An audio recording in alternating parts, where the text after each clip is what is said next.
Okay, इसके सवाल जी करना शुरू करें।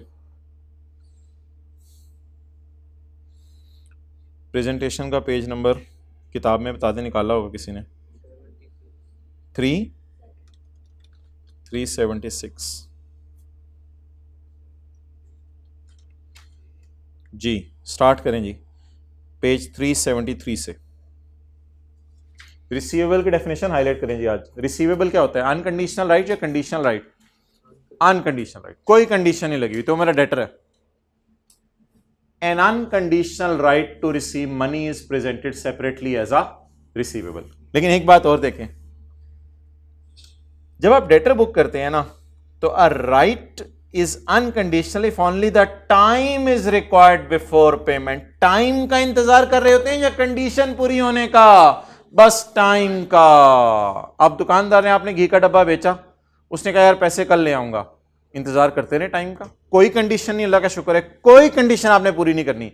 आपने बस वो आएगा, आगे उससे पैसे ले लेने हैं, तब आप वेले बैठे रहे, टाइम का इंतजार करते रहे। डेटर जब भी हम डेबिट करेंगे तो हम इंतजार क्या कर रहे होंगे? टाइम गुजरने का, कि टाइम पूरा होगा तो डेटर पैसे दे देगा। ये सवाल हमने किया था अगले सफ़े पे, लेकिन इस सवाल का एक और आसान वर्जन इस सफ़े पे है, वो ज़रा देखें क्या है। एक्स लिमिटेड ने एंटर हुआ है कॉन्ट्रैक्ट में कि दो चीज़ें बेचेगा, प्रोडक्ट ए और प्रोडक्ट बी, 1000 रुपये में। प्रोडक्ट ए 28 फरवरी को डिलीवर होगी तो सेल का बुक होगी। बोलें बोलें बोलें, प्रोडक्ट ए की सेल कब बुक होगी? 28 फरवरी को।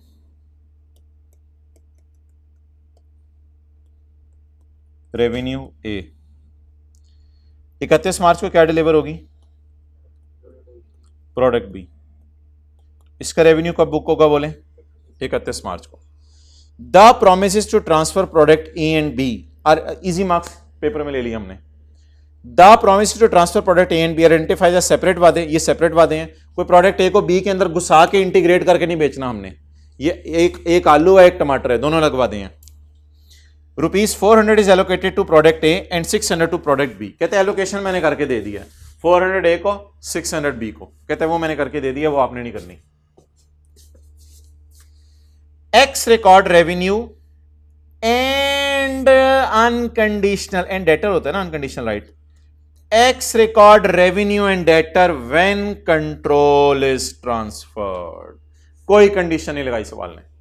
You can record debtor when control is transferred. जैसे ही कंट्रोल ट्रांसफर करो, कहते हैं बड़ा बड़ा लिखें रिकॉर्ड डेटर, कर लो रिकॉर्ड डेटर जैसे ही कंट्रोल ट्रांसफर करो। अब आपको क्या लग रहा है कि सेलर ने सेल करके परफॉर्म कर दिया और इसका जो राइट है इस पे कोई कंडीशन नहीं लगी हुई। You can record debtor when control is transferred. बताएं जी ये कौन सा वाला सिनेरियो है? Record debtor when control is transferred. ढूंढें record debtor when control is. तो सिंपल दो एंट्रीज करते हैं सवाल में, कोई कंडीशन सवाल ने अल्लाह का शुक्र है नहीं लगाई। पहली एंट्री रिसीवेबल डेबिट और दूसरी एंट्री आगे कैश आपकी किस्मत है, जब भी आएगा उसे रिकॉर्ड कर लीजिएगा। अब आप टाइम का वेट करने लग जाएं, इसने सवाल ने नहीं बताया कैश कब आना है, जब भी टाइम गुजरेगा वो कैश आके आपको दे देगा। नेक्स्ट, ये सवाल हमने क्लास में किया हुआ है। कॉन्ट्रैक्ट एसेट की आज डेफिनेशन पढ़ें। A contract asset is a seller's right, लिखें seller's right. A contract asset is a seller's right to money. आपका राइट है पैसों का इन एक्सचेंज फॉर गुड्स, क्योंकि आपने गुड्स बेच दी हैं तो आपका राइट है पैसे लेने का। That it has transferred to customer, जो आपने बेच दी हैं, but right is conditional on. हमने स्टैंडर्ड को कहा यार समथिंग क्या होती है, मैं लिखे आगे परफॉर्मेंस, क्वालिटी कंट्रोल। कहते हैं ये डिपेंडेंट है किसी चीज के ऊपर, ये किसी चीज के ऊपर डिपेंडेंट है। It is dependent on something, कुछ होगा, टाइम नहीं होना चाहिए। वो जो समथिंग है वो टाइम नहीं होनी चाहिए, कोई और चीज होनी चाहिए। अ contract asset is a right, ये ना रिसीवेबल का छोटा भाई है, बस डेटर का छोटा भाई है। फॉर गुड्स, अच्छा एक और आज रट्टा मार लें, वो ऐसी रट्टे के लिए बात कर रहा हूं।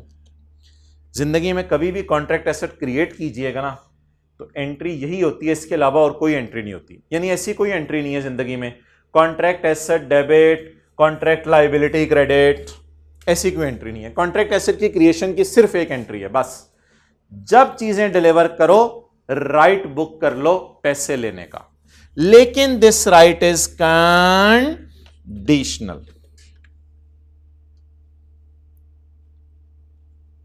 ओके, अब क्या करें जी?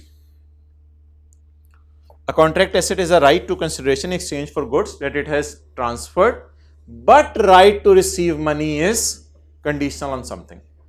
X Limited कॉन्ट्रैक्ट के अंदर एंटर हुआ है। इसको यार पॉज कर लो, नमाज के बाद अब करते हैं।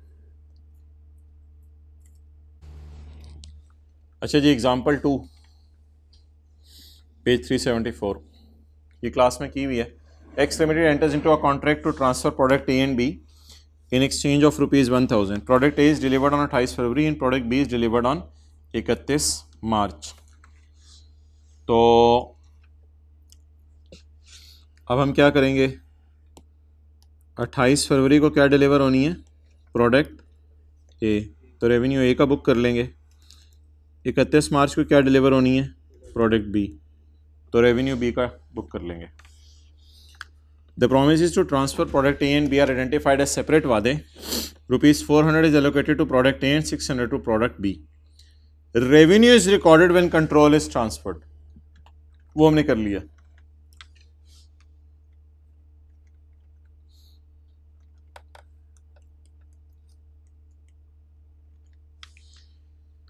Payment for delivery of product A is conditional on delivery of product B. A की पेमेंट कंडीशनल है B की डिलीवरी पे। क्या जिस वक्त मैं सेल करूंगा उस वक्त मैं कह सकता हूं प्रोडक्ट ए बेचते हुए कि I have unconditional right to receive money? मैं क्या कहूंगा उस वक्त? I have conditional right to receive money. We are waiting for condition to be fulfilled. I have conditional right to receive money. तो मैं कहूंगा I have the right to receive money but that is conditional on something. What is that something? That is delivery of product B. That's why conditional right debit हो जाएगा, conditional right debit. और जिस वक्त product B deliver करूंगा तो उस वक्त receivable दोनों का बुक कर लूंगा 1000 रुपया, और कंडीशनल राइट अब नहीं रहा क्योंकि वो कंडीशन खत्म हो गई। क्या मैं 31 मार्च को खड़े होकर कह सकता हूं I have unconditional right to receive money for both? बोले, देख लें, पढ़ लें। क्या मैं 31 मार्च को खड़े होकर कह सकता हूं I have unconditional right to receive money for both? Why? Condition लगी किस वक्त थी? ए के वक्त कंडीशन लगी थी या बी के वक्त? ए के वक्त। Payment for delivery of A is dependent on delivery of B. That is condition, that is consideration of 1000 is receivable only after we have delivered both products. This means that we have right to receive a money for product A which is conditional. ये conditional unconditional कब बनेगा? जब performance पूरी हो जाएगी। Performance कौन सी पूरी होनी है? बी की डिलीवरी। जैसे ही बी की डिलीवरी होगी तो ए का रिसीवेबल भी बुक हो जाएगा, बी का तो बाय डिफॉल्ट बुक हो जाएगा क्योंकि बी के लिए कोई कंडीशन नहीं है। किस दिन खड़े होके मैं कह सकता हूं I have unconditional right to receive money for both products? 31 March. On 31 March I can say I have right to receive money for both products. तो what was the condition? Condition ये थी कि डिलीवरी करो product भी। आगे तो आसान है। अगली मिसाल काट दें, पेज 375 वाली, एग्जाम्पल 3। ओके, एक सिनेरियो में आपके सामने ऐसा रख रहा हूं अब, जिसमें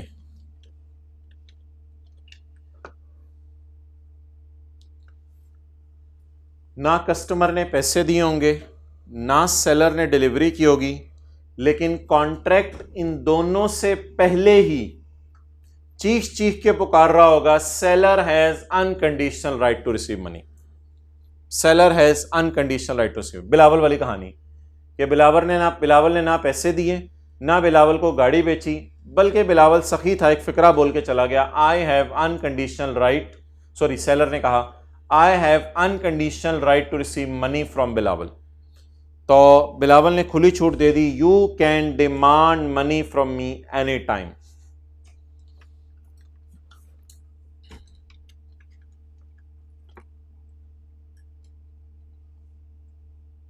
On Yakam January, entity enters into a non-cancelable contract to transfer a product to a customer on 31 March. 31 मार्च को क्या होगी? और यार बता दें, transfer a product on 31 March, delivery. On Yakam January, an entity enters into a cancelable contract to transfer a product to a customer on 31 March. 31 मार्च को क्या होगी? Delivery. The contract require the customer to pay price of 1000 in advance on यकम जनवरी। No, contract कह रहे customer तूने पैसे देने हैं 31 जनवरी को। इट मींस के सेलर 31 जनवरी को अगर ये फिक्रा बोले तो कॉन्ट्रैक्ट देख के क्या बोलेगा सेलर फिक्रा कि मेरा, कंडीशन तो सवाल ने कोई नहीं लगाई, मेरा अनकंडीशनल राइट एस्टेब्लिश हो गया है। ये फिक्रा कॉन्ट्रैक्ट में जो लिखे ना, ये वो वाला फिक्र है, unconditional right to receive money established. मुझे कैसे पता चला? लाइन पढ़ें, द कॉन्ट्रैक्ट रिक्वायर्स, लिख दिया गया कॉन्ट्रैक्ट में कि कस्टमर ने पैसे देने हैं 1000 रुपए ऑन 31 जनवरी, यानी किस दिन सेलर अनकंडीशनली उससे पैसे मांगने का हक रखता है। और बोले ना यार, बोलेंगे तो आगे चलेगा 31, आगे मर्जी है कस्टमर की, पैसे जब मर्जी दे, वो दोनों की बाहमी डील से तय हो सकता है, पेमेंट डिले हो सकती है। द कस्टमर पेज द पैसे ऑन यकम मार्च, कस्टमर ने यकम मार्च को आगे कहा सर ये पैसे ले लें, मुझे पता है कि मैं आपका राइट बन गया हुआ था, लेकिन मैं थोड़ा सा पैसे अभी बाद में लेके आया हूं, आप पैसे ले लें यकम मार्च को। कैश कब हुआ? यकम मार्च। और entity transfers the product on 31 March, उसमें कोई मसला नहीं। आप बोलें if I am standing here, मैं इधर अपने आप को स्टैंड कराता हूं, if I am standing on 31 January, तो क्या मैंने बीइंग अ सेलर मैंने कैश रिसीव कर लिया है? No, because I am standing on 31 January. क्या 31 जनवरी को स्टैंड होके सेलर ने डिलीवरी कर दी है? नो, लेकिन कॉन्ट्रैक्ट चीख चीख के पुकार रहा है, yes yes you have the right to receive 1000, do I have the unconditional right? But unluckily contract is, it means कि अगर मैं रिसीवेबल बुक भी कर लूं तो बाद में कैंसिल हो सकता है। इसलिए स्टैंडर्ड कहता है अगर ये वाला सिनेरियो बन जाए जिसमें मुझे लग रहा है बायर बहुत सखी बंदा है, बायर किस लिए सखी है, अभी तक डिलीवरी भी नहीं हुई, पैसे भी नहीं, बायर चीख चीख के कह रहे you have the right to receive money, you have the right to receive money. अब आप मुझे बता दें, पेमेंट टर्म्स को सामने रखिए, क्या पेमेंट अगला डिमांड कर सकता है मुझसे 31 जनवरी को? हाँ, मैंने उससे टाइम की छूट मांग ली, टाइम की छूट मांग ली, मैंने कहा मुझे जरा बाद में दे दूंगा तुम्हें, कोई मसला नहीं। अब मुझे बताएं कॉन्ट्रैक्ट क्या बन गया? इस वजह से क्या कोई एंट्री होगी 31 जनवरी को? 31 जनवरी को कोई एंट्री होगी? लेकिन अगर मैं थोड़ा आगे मूव, नहीं नॉन कैंसिलेबल नहीं, लेकिन अगर मैं थोड़ा आगे मूव करूं, जब कैश आएगा तो क्या एंट्री करूंगा? Normal cash debit liability to deliver car credit, यकम मार्च को। नो तो normal entries, cash debit liability credit. और जब डिलीवरी होगी माना कि कॉन्ट्रैक्ट कैंसिलेबल था लेकिन अब तो एग्जीक्यूट हो रहा है, तो जगह मार्च को अल्लाह का शुक्र है पैसे आ जाएंगे, कैश डेबिट लाइबिलिटी क्रेडिट, और डिलीवरी के वक्त लाइबिलिटी डेबिट और सेल क्रेडिट। एंट्री 31 जनवरी को कोई नहीं करनी, एक आपने यकम मार्च को करनी है और एक आपने 31 मार्च को करनी है। 31 जनवरी को लिख लें, कोई एंट्री नहीं, लिखें 31 जनवरी को कोई एंट्री नहीं करनी।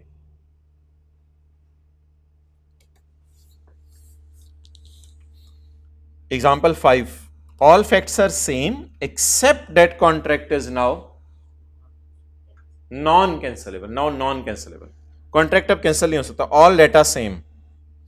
चलें इस सवाल को मैं चेंज करता हूं, नॉन कैंसिलेबल। दोबारा पढ़ेंगे। 1 जनवरी को हमने एक नॉन कैंसिलेबल कॉन्ट्रैक्ट किया है जिसमें हमने 3 महीने बाद एक चीज बेचनी है। कॉन्ट्रैक्ट में वाजे लिख दिया गया है कि सेलर 1000 रुपए मांग सकता है 31 जनवरी को। Yes, seller has unconditional right to demand money. हाँ, कस्टमर ने थोड़ी देर बाद पैसे दिए और चीजें तो और देर बाद डिलीवर हुई। बता दें आप 31 जनवरी को क्या एंट्री करूं? रिसीवेबल डेबिट लायबिलिटी, और जब पैसे आ जाएं कैश डेबिट रिसीवेबल क्रेडिट, और जब चीजें डिलीवर हो जाएं लायबिलिटी डेबिट सेल क्रेडिट।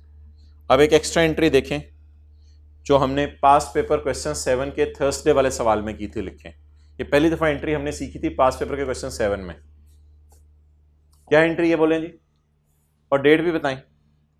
31 जनवरी। एंट्री भी बताएं। रिसीवेबल डेबिट, ये नॉन कैंसिलेबल कॉन्ट्रैक्ट है ना, तो यस आई कैन रिसीव, और मेरे ऊपर लाइबिलिटी भी है, मैं कैंसिल कर ही नहीं सकता इस लाइबिलिटी को।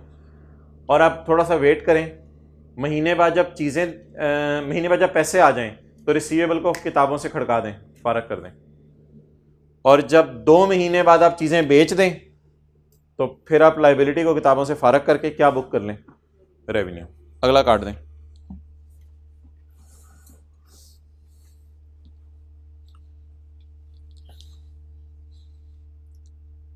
बात तो भाई होगी मुकम्मल, लेकिन अब हम ऑनलाइन वालों को तो आगे टाइम नज़र आ रहा होगा। अब हम एक बात छेड़ने लगे हैं जो थोड़ी मज़े की बात है। अब मैं डिस्कशन करने लगा हूं जो मैंने आपसे कंक्लूड की है पेज 373 और 374 पे। बल्कि इसको भी छोड़ें, मेरी अगली डिस्कशन अगले 20 मिनट 15 मिनट मेरी इसके ऊपर डिस्कशन होने लगी है। इसमें हम 3 क्वेश्चंस देखेंगे। क्या नहीं, इसमें हम चलो ले आओ, इसमें हम 3 क्वेश्चंस देखेंगे और 3 क्वेश्चंस देखकर हम बात करेंगे रिसीवेबल क्या होता है और कॉन्ट्रैक्ट एसेट क्या होता है। पहले जरा इसको पढ़ लें। रिसीवेबल किसे कहते हैं? Unconditional right to receive money. और कॉन्ट्रैक्ट एसेट किसे कहते हैं? Conditional right to receive money. अब आप कैमरा उधर करें।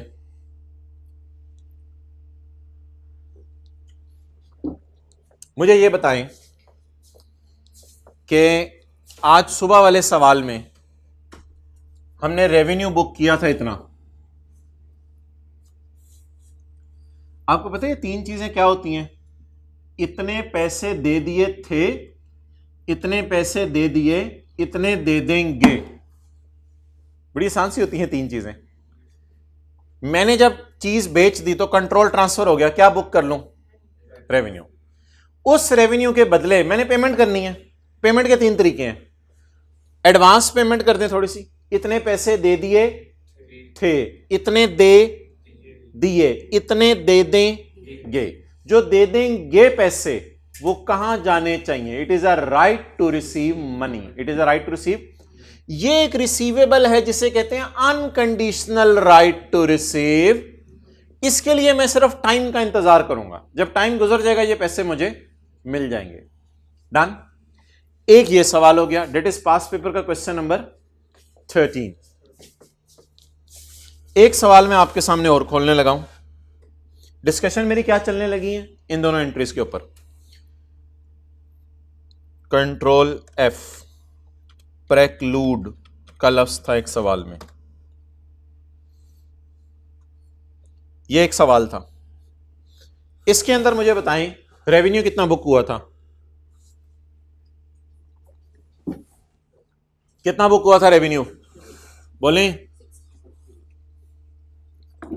60%, छोड़ें भाड़ में गया 60%, बोलें 60, रेवेन्यू कितना बुक हुआ था 60।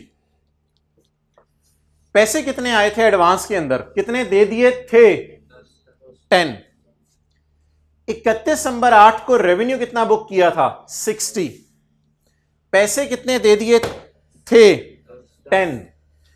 कितने पैसे 31 दिसंबर 8 को और मिल गए, 45 जमा 10 55, 55 का कैश आया, आ गया था, आ गया, और 60 का बुक हुआ रेवेन्यू, ऐसे ही किया था। लेकिन इस एंट्री के अंदर ये 60 का रेवेन्यू बुक हो गया, ये 10 की लायबिलिटी उल्टाई, ये 45 कैश आ गया। इस एंट्री में मैंने डेबिट किया था कॉन्ट्रैक्ट एसेट, और इस एंट्री में वही एंट्री आज भी पास्ट पेपर क्वेश्चन 13 में, इधर रेवेन्यू बुक हो रहा है, इतने पैसे दे दिए थे, इतने पैसे दे दिए, इतने पैसे दे देंगे, इसे मैं अपना अनकंडीशनल राइट कह रहा हूं, और इस सवाल में मैं बैलेंसिंग निकाल रहा हूं, इसको उधर भी बैलेंसिंग निकाल रहा हूं, और इसे क्या कह रहा हूं अपना कन। अब आपने ढूंढनी है सवाल में कंडीशन, सवाल ने लिखा नहीं था वाजे, प्रोडक्ट ए और बी में लिखा हुआ था अभी अभी अभी अभी अभी प्रोडक्ट ए बेच दिया है, उसके पैसे लेने का हक तब बनेगा जब प्रोडक्ट बी बेचोगे, वाजे लिखी हुई थी कंडीशन। ऐसे सवाल भी आते हैं जिसमें वाजे कंडीशन ना लिखी हो, कंडीशन ढूंढनी है अब हमने।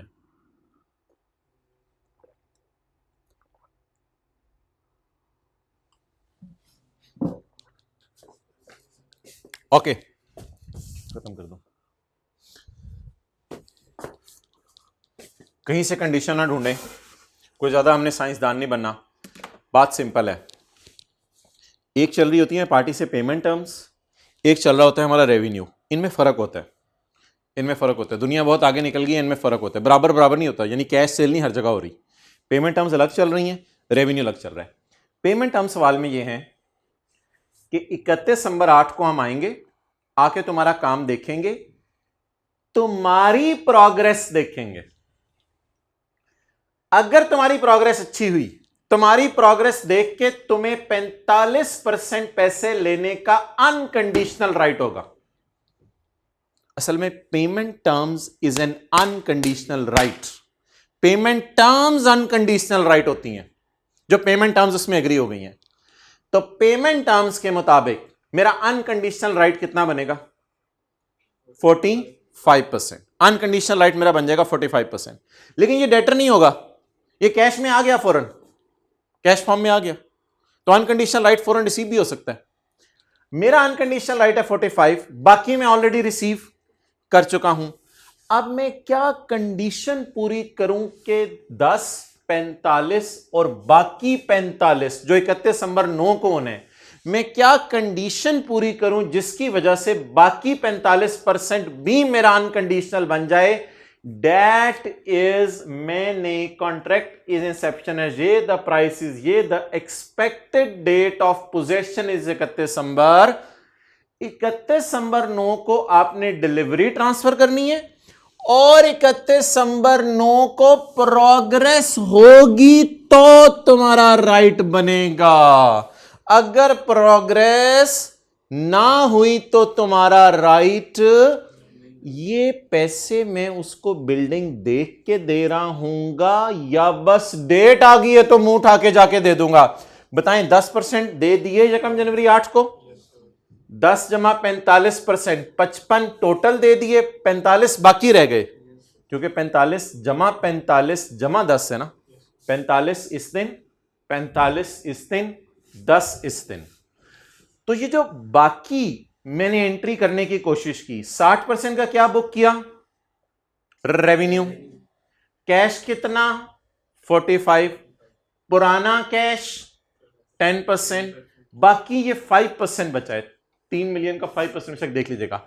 ये 5% का मेरे पास अनकंडीशनल राइट है टू रिसीव मनी। मैं उसे कह सकता हूं I have right to receive money. वो कहेगा सबर, तेरा राइट टू रिसीव मनी अलग है और रेवेन्यू अलग जाता है। राइट टू रिसीव मनी कितना एस्टेब्लिश होगा? कहते हैं तेरा right to receive money will be establish. और एक बात याद रखिएगा, रेवेन्यू बुक होना मैं उसको नहीं बता रहा होता कि मैंने 60% तुझे काम करके दे दिया है। ये तो मेरी अंदर की चीजें हैं। मैं तो उसको ये सारी चीजें भी नहीं बता रहा होता कि मैंने ट्रांजैक्शन प्राइस को एलोकेट कैसे किया। ये तो सारी मेरी अंदर की कैलकुलेशन है। तो उसको बाहर के कॉन्ट्रैक्ट में क्या नजर आ रहा है, उसको बाहर के कॉन्ट्रैक्ट में क्या नजर आ रहा है? वो बस कह रहे हैं 31 दिसंबर 8 को तेरा राइट है 45% पैसे लेने का, और 31 दिसंबर 9 को तेरा राइट है 45% पैसे लेने का। पेमेंट टर्म्स को पेपर में देखना है, वहां से आपको पता चलेगा अनकंडीशनल राइट कितने।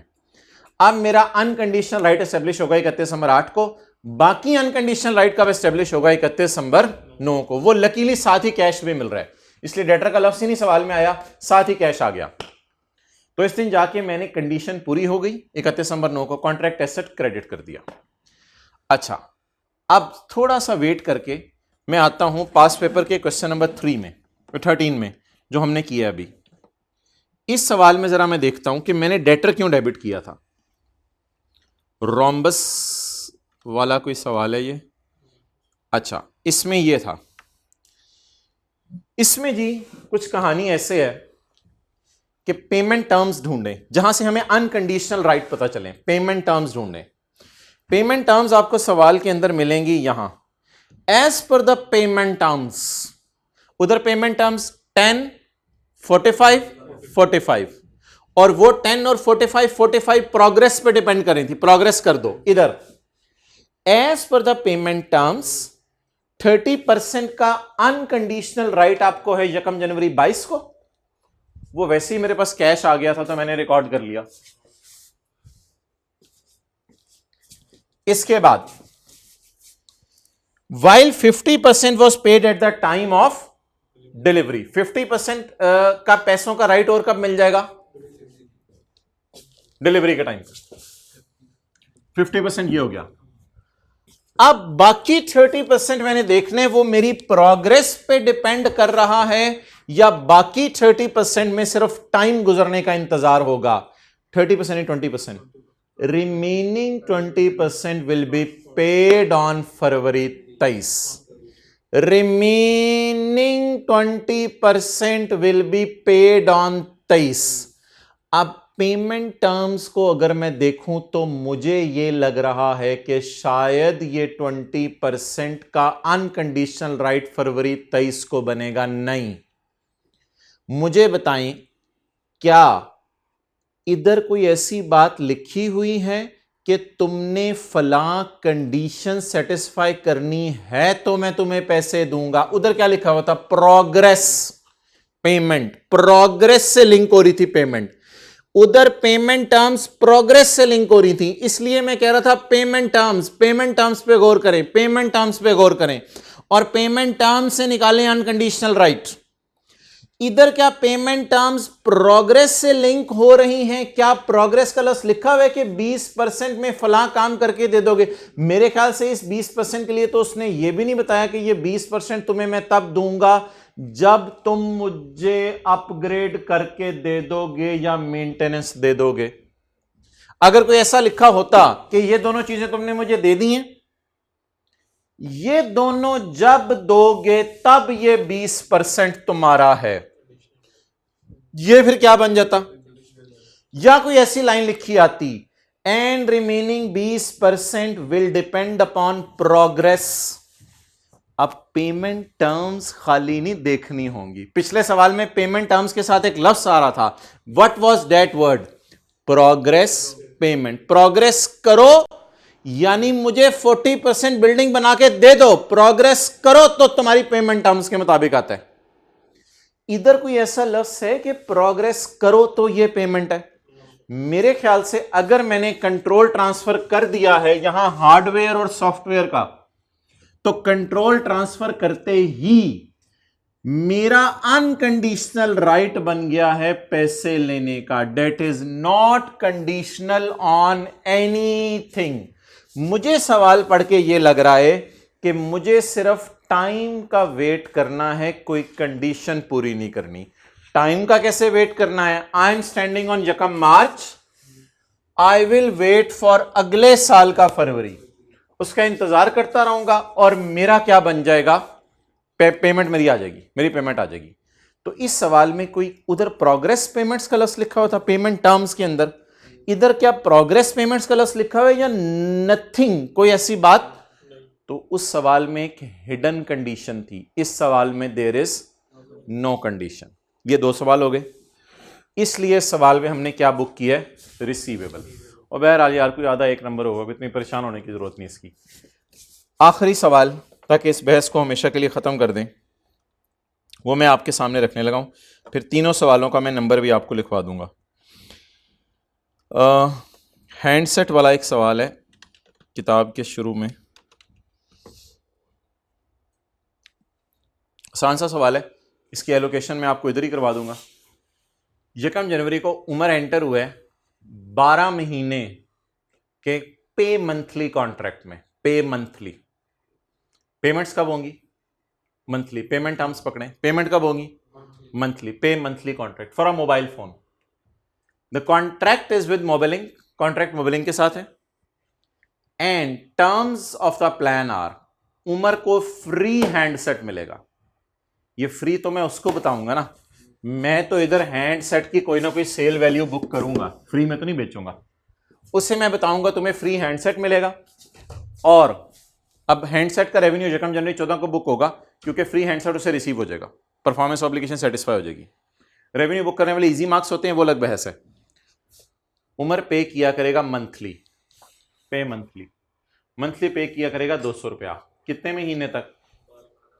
12 महीने तक। ट्रांजैक्शन प्राइस बता दें, ट्रांजैक्शन प्राइस कैलकुलेटर के बगैर बता दें, 2400। उमर पे किया करेगा 200 रुपए, जिसमें शामिल है अनलिमिटेड फ्री मिनट्स। तो असल में ये फ्री मिनट्स के पैसे दे रहे हैं, और साथ हम इसे क्या मुफ्त में दे रहे हैं? Mobile. Umar is billed on last day of the month, उसे हम महीने के आखिरी दिन बिल भेज दिया करेंगे। And he will pay the bill on 5th of the next month, और वो बिल पे कर दिया करेगा अगले महीने की 5 तारीख को। यानी पहला बिल कब जाएगा? जरा सोच के बताएं, पहला बिल कब जाएगा? 31 जनवरी। 31 जनवरी को पहला बिल जाएगा, और पहली पेमेंट 5 या 6 फरवरी को हो जाएगी। Customer may purchase the same handset from Mobiling for 500 without the payment plan. ये कौन सी प्राइस होगी? Stand alone. The he may also enter into a payment plan without the handset. अब ये किसकी प्राइस देने लगे? जल्दी बताएं। दी मे, हाँ अब ये मिनट्स की, फ्री मिनट्स तो नहीं, फिर मिनट्स बोले। अब ये मिनट्स की प्राइस देने लगे। In which case the plan cost them 175 per month. अब मुझे बता दें, what is stand alone selling price of mobile? 500। What is stand alone selling price of minutes? 2100। 2100। भाई आखिरी सवाल है, जाग जाओ। 2100 जमा 500, 2600 वाली चीज हमें कितने में मिल रही है? 2400 में। अब टेबल बनेगा, टेबल बनेगा, कैसे बनेगा? 500 का स्टैंड अलोन सेलिंग प्राइस, 175 जरा 12, 2100, कुछ करने की जरूरत नहीं, 500, 2100। ये मैंने आपको कहा था, ये चीजें पेपर में गिवन हुआ करेंगी, 3 चीजें। नेक्स्ट, ये चीजें पेपर में गिवन हुआ करेंगी। Next next next. 2600 टोटल हो गया, 2400 को मैंने दोनों पे तकसीम कर दिया। अब मुझे बता दें, ये कॉलम हम काट दें, इसको फारिग कर दें। अब बता दें यकम जनवरी को कितना रेवेन्यू बुक करना है? 462। ये 2 कॉलम आगे मिटा दें, ऐसे ही बने हुए तो छोड़ें। यकम जनवरी को कितना रेवेन्यू बुक करना है? 462। फिलहाल ना मुझे हर मंथ के एंड पे जरा ब्रेक लगवाएं। पहले महीने के एंड पर नेटवर्क सर्विसेज का पूरा रेवेन्यू बुक करना है या 1/12? 1/12। दूसरे महीने अलग से 1/12, तीसरे महीने फिर अलग से 1/12 या साल के एंड पे पूरा 31 जनवरी को इसमें से कितना रेवेन्यू बुक होगा? 1/12। ये पूरा बुक हो जाएगा 1 जनवरी को, और इसका रेवेन्यू 1/12 करके कब बुक होगा? 31 जनवरी को। चलें जी, ये एंट्रीज मैं आपके सामने करने लगा हूं।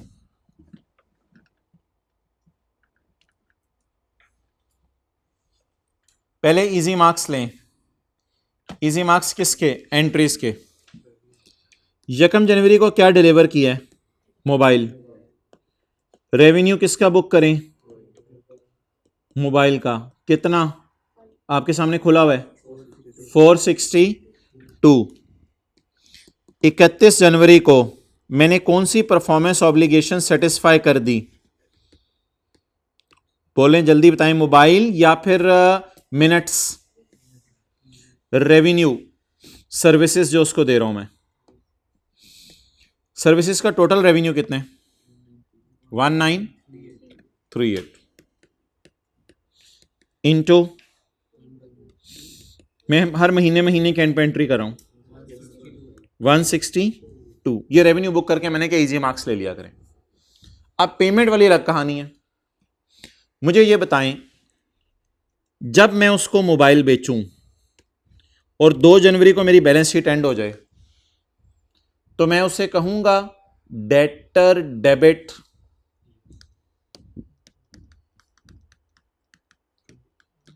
I have unconditional right to demand 462 from you. There is no condition attached. I have unconditional right to demand 462. वो कहेगा वो भाईजान हैंडसेट फ्री दिया आपने, तो केड़ा राइट?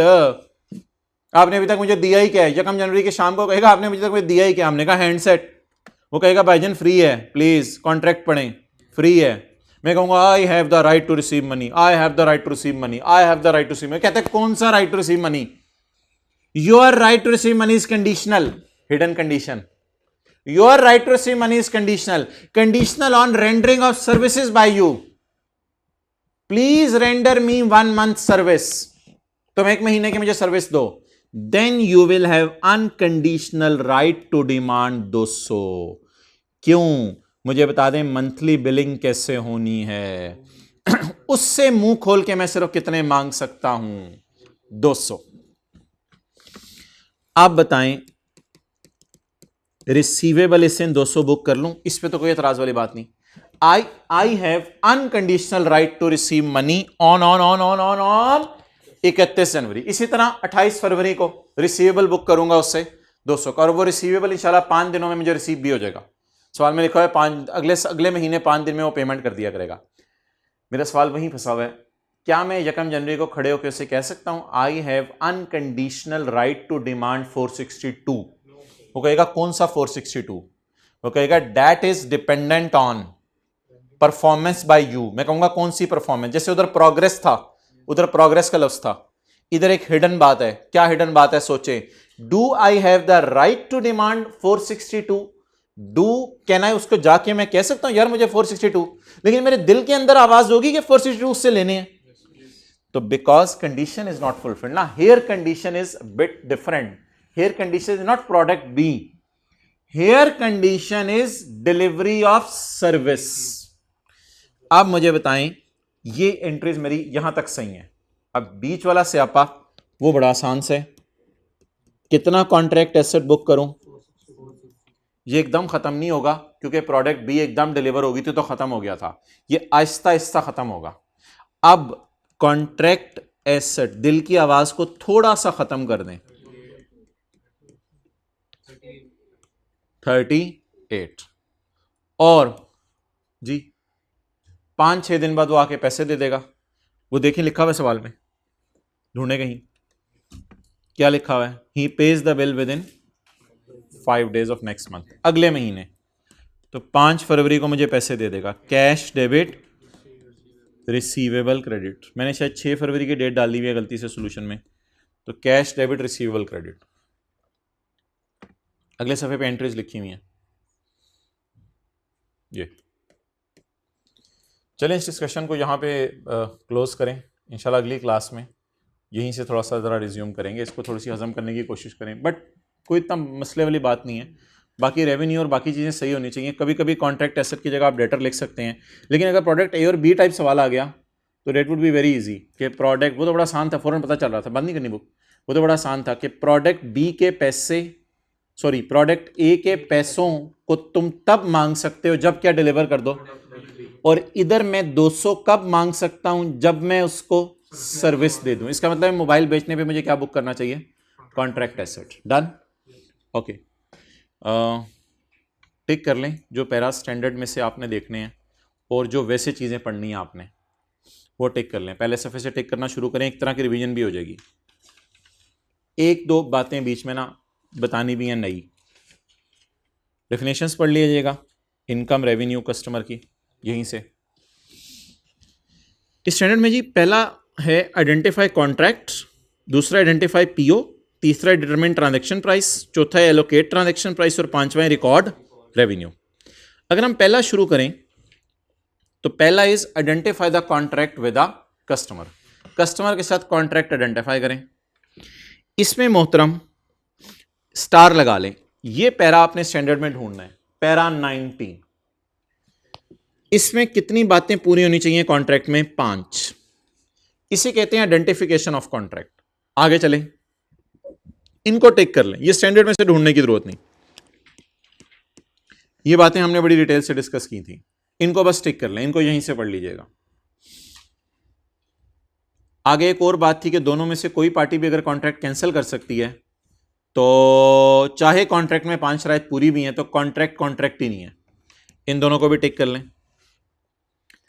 आज जो नई चीज पड़ी कॉन्ट्रैक्ट कॉम्बिनेशन, इसका पैरा जरूर हाईलाइट कीजिएगा, पैरा 17 स्टैंडर्ड के अंदर जाके। ये आपने स्टैंडर्ड से देख के लिखना है। अगर कोई सवाल आया, आज तक कभी आया नहीं कॉन्ट्रैक्ट कॉम्बिनेशन का। अच्छा, अब कॉन्ट्रैक्ट मॉडिफिकेशन पे आपको स्टार लगाने की जरूरत नहीं है। Contract modification is a contract जिसमें स्कोप या प्राइस कॉन्ट्रैक्ट की बदल जाती है। इसमें 3 सिनेरियोज थे जो हमने पढ़े थे, इनको डबल टिक कर लें, इनको यहीं से पढ़ना है बस, इनको स्टैंडर्ड में से पैरा नहीं हाईलाइट करना। अच्छा, क्या क्या हो गया स्टेप 1 में? स्टेप 1 में क्या क्या हो गया? आइडेंटिफिकेशन ऑफ कॉन्ट्रैक्ट, 2 बातें एक लिखी हुई थी, एक बात एक लिखी हुई थी, फिर कॉम्बिनेशन ऑफ कॉन्ट्रैक्ट और फिर मॉडिफिकेशन ऑफ कॉन्ट्रैक्ट। ये कॉन्ट्रैक्ट के बारे में बातें मुकम्मल हो गई। अब सीधा हम जम मारते हैं identify separate performance obligations. Identify करें separate performance obligations. Performance obligation में वो डिस्टिंक्ट वाली बहस है। इसमें पैरा 27 को स्टार लगा लें, ये आपने घर जाके स्टैंडर्ड से हाईलाइट करना है। पैरा 28 को हाईलाइट कर लें। पैरा 30 मैंने नहीं पढ़ाया, ये जरा मुझे बताएं, अगर हमें लगे कि प्याज अलग है, टमाटर अलग है और बर्गर अलग है, वो फिर अलग चीज है, लेकिन अगर ये तीनों सारी चीजें इकट्ठे करके मुझे डाल के बर्गर बना के दे दे, if a promise good is not distinct, अगर डिस्टिंक्ट नहीं है, entity shall combine that good with other goods, फिर प्याज, टमाटर, चटनी, केचप, बंद कबाब को इकट्ठा करें अनटिल आप एक बंडल आइडेंटिफाई कर लें। अब वो बर्गर नहीं है, पूरा बंडल आपको मिल रहा है। In some cases that would result in entity accounting for all goods in a contract as a single वादा। सारी चीजें आपको सिंगल वादे के तौर पे नजर आएंगी, वो बर्गर वाली जो मिसाल है। तो फिर आप सबको इकट्ठा कर दें और फिर उसके बाद ये अगली डिस्कशन की थी। पैरा 29 हाईलाइट कर लीजिएगा स्टैंडर्ड से, 27, 28 और 29 पे स्टार लगा लें। ये डिस्कशन हो गई जी सेपरेट परफॉर्मेंस ऑब्लिगेशन की। अब बिल्कुल नई heading, that is determining the transaction price. Transaction price determine करना। इसमें पहली लाइन पढ़ लें, ट्रांजैक्शन डबल टिक कर लें बस। Transaction price is the amount of consideration to which an entity expects to be entitled to in exchange for transferring promised goods or services, excluding amounts collected on behalf of third parties. Sales tax. Sales tax को आपने अपनी cell में नहीं डालना, क्योंकि it is collected on behalf of government. Government को ही आपने दे देना होता है। और एक एजेंट वाली बात भी की थी, एजेंट सारे पैसे अपने लिए नहीं रखता, कुछ पैसे इसने प्रिंसिपल को देने होते हैं। बस इसके बाद ये 4 बातें हमने क्लास में पढ़ी थी। वेरिएबल कंसिडरेशन, वेरिएबल कंसिडरेशन क्या होती है? Discount, incentive, penalty. फिर हमने पॉइंट 2 नहीं पढ़ा था, फिर हमने पढ़ा था सिग्निफिकेंट फाइनेंसिंग, 2-2, 3-3 साल बाद डेटर पैसे दे रहा था, जो पहली 2 क्लासें थी हमारी। फिर हमने नॉन कैश कंसिडरेशन पढ़ा था, जमादार को शेयर दिए थे, और फिर वो अब्दुल्ला साहब बोरी उठा के लाए थे, consideration payable by seller to customer. और इन द एंड एक लाइन और है, वो भी मैं पढ़ा देता हूं आपको, constraining estimates of variable consideration. Variable consideration में कोई ना कोई कॉन्स्ट्रेंट्स आ जाती हैं, मसले आ जाते हैं। इसमें ये सारी चीजें कर ली थी, एग्जाम्पल 4, 5, 6, 7। ये जी नई लाइन आपके लिए, इसको पढ़ लें। आज की आखिरी लाइन इंशाल्लाह आपको पढ़ा रहा हूं, constraining estimates of variable consideration. An entity shall include in transaction price some or all of amount of variable consideration. Variable consideration का मतलब bonus. An entity shall include in transaction price the bonus. Bonus को transaction price में डालें, हमने डाला था आपको शान वाले सवाल के अंदर। Only to the extent that high chance है कि significant reversal in revenue, cumulative को ब्रैकेट में ले लें, only to the extent that it is highly probable that significant reversal in revenue will not occur. बस आगे काट दें। कब आपने बोनस को बताएं डालना है रेवेन्यू में? जब आपको लगे कि बोनस बाद में रिवर्स नहीं होगा, और अगर लगे कि बोनस बाद में रिवर्स हो जाएगा तो ना डालें रेवेन्यू में। सिग्निफिकेंट फाइनेंसिंग कंपोनेंट के सवाल वगैरह कर लिए, इसमें इंटरेस्ट रेट की डिस्कशन आज की है और सिग्निफिकेंट फाइनेंसिंग कंपोनेंट के सवाल किए। ये सारी डिस्कशन चल रही है ट्रांजैक्शन प्राइस की। कंसिडरेशन पेएबल टू कस्टमर भी पढ़ चुके हैं हम। और अच्छा जी, एलोकेट द ट्रांजैक्शन प्राइस, इसके जरा मेथड बताएं, इसके जरा मेथड बताएं। Adjusted market approach, expected cost plus approach और रेजिडुअल अप्रोच। अब सब कुछ हो गया, रेवेन्यू बना के रख लिए, अब रेवेन्यू बुक करने का टाइम आ गया। Record revenue when an entity satisfies a performance obligation. इसमें पैरा 38 हाईलाइट कर लीजिएगा घर जाके। इसमें 5 मिसालें दी हुई हैं कि रेवेन्यू कब बुक करना है ऑन टाइम। ये 5 एग्जॉस्टिव नहीं है, but are not limited to, और भी मिसालें हो सकती हैं। असल अगले सफ़े पे बात है, वो आपको पता है क्या है? वो बात है कि परफॉर्मेंस ऑब्लिगेशन ओवर टाइम कब रिकॉर्ड करनी है। जब 3 में से कोई एक बात भी हो जाए तो पीओ सेटिस्फाई ओवर टाइम, और अगर 3 में से एक बात भी नहीं है तो PO satisfied at a point in time. ये जरूर स्टैंडर्ड से हाईलाइट करना है, पैरा 35 स्टार लगा ले। इसके बाद ये इसकी एग्जांपल्स थी। इसके बाद मेरे ख्याल से कॉन्ट्रैक्ट कॉस्ट्स पढ़ा था। हाँ, ये बता दें यार, मेथड्स फॉर मेजरिंग रेवेन्यू लिख लें, कौन कौन से हैं? याद है? इनपुट और output methods, methods for measuring revenue, input और आउटपुट मेथड्स। बस इतना सही पढ़ना है, और कुछ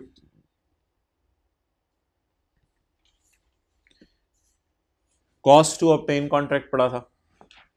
अब 5 स्टेप्स खत्म हो गए, अब अगली बात शुरू हो गई है। कॉस्ट टू फुलफिल कटवा दिया था, अमोर्टाइजेशन इम्पेयरमेंट कटवा दिया था। प्रेजेंटेशन, इसमें डेफिनेशंस जो थी, पहली हमने डेटर की पढ़ी है, फिर हमने कॉन्ट्रैक्ट एसेट की पढ़ी है, कॉन्ट्रैक्ट लायबिलिटी की नहीं पढ़ी, ज़रूरत हुई तो पढ़ लेंगे। इसके बाद डिस्काउंट्स हैं, ये तो पता है आपको, डिस्काउंट्स के सवाल किए थे। इसके बाद ले अवे सेल है और एजेंसी सेल है, और एक और बड़ी इंपॉर्टेंट सेल है, ये तो होगी भी ना, sale with right of return, वो जो बल्ब बेचे थे कॉलेज वालों को।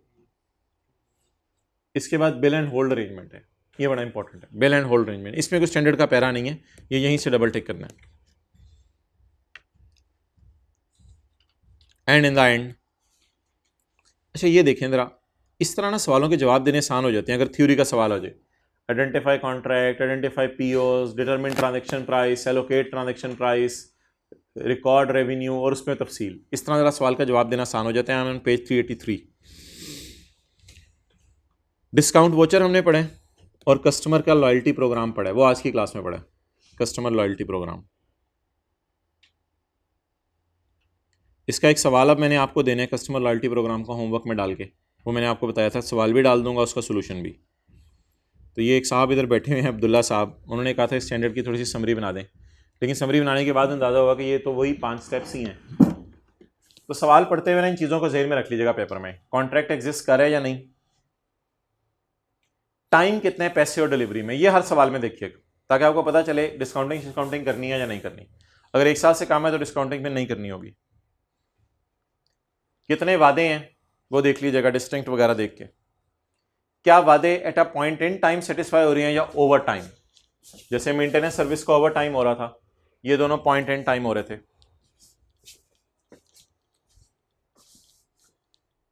Are stand alone selling prices available, अगर नहीं है तो फिर 3 अप्रोचेज अवेलेबल हैं। जैसे आज एक अप्रोच लगाई थी ये वाली, अच्छा किया आपने ऐसे हिलाया नहीं मुंह। आगे चलें। Which figures in question are given as total and which figures are per unit या पर मंथ, ये भी जरा देख लीजिएगा। जैसे ये पर यूनिट थी तो इनको हमने फिर 10 से मल्टीप्लाई किया। अभी 175 रुपये मोबाइल का पर मंथ था, उसे 12 से मल्टीप्लाई किया था। नंबर द इवेंट्स को नंबर लगा सकते हैं अगर आप चाहें कि डेट, पैसे कब मिले, चीज़ें कब डिलीवर हुई, अनकंडीशनल राइट कब एस्टेब्लिश हुआ। Will be helpful for passing general entries. Question की रिक्वायरमेंट देख लें। कभी रेवेन्यू मांग लेता है, जैसे वो कोवैक्सियन मोबाइल वाला सवाल किया था। कभी एक्सप्लेनेशन मांग लेता है, जैसे आज पास पेपर क्वेश्चन 6 किया। कभी जनरल एंट्रीज मांग लेता है, जैसे वो गाड़ियों वाला सवाल था उसमें करेक्टिंग एंट्रीज थी। और कभी जनरल एंट्रीज मांग लेता है नॉर्मल, और कभी रेक्टिफाइंग एंट्रीज मांग लेता है। ठीक है इंशाल्लाह। अब हम ट्यूसडे को मिलेंगे 8 AM पे ऑनलाइन में, फिर उसी तरह पार्ट 1 to 3 करके अपलोड होते रहेंगे। उम्मीद है ट्यूसडे को शायद हमारी आखिरी क्लास हो। ओके, अल्लाह हाफिज़। ठहरो जरा, ट्यूसडे डेट 8 जनवरी है ना? 8 है, 7 फरवरी। ठीक है, आपने तैयार हो के आना है। ओके, अल्लाह हाफिज़। वॉल्यूम 1 और 2 लाने, और स्टैंडर्ड का भी पार्ट A1, A2 और B लाने। B1 तो है ही नहीं, A1, A2 और B। अच्छा डियर स्टूडेंट्स, एक और अनाउंसमेंट थी। कल जो है ना, मैं कोई 40-45 मिनट का पास्ट पेपर का क्वेश्चन 7 है फाइनल अकाउंट का हादी वाला, तो उसके एक पहली 2-3 एडजस्टमेंट है एक्सचेंज ऑफ एसेट वाली, तो उसकी मैं एक वीडियो शेयर करूँगा। वो फिर सारे ऑनलाइन ही ले लीजिएगा, फिज़िकल वाले भी, तो ये ज़रूर देख लीजिएगा। फिर इंशाल्लाह ट्यूसडे को मिलते हैं।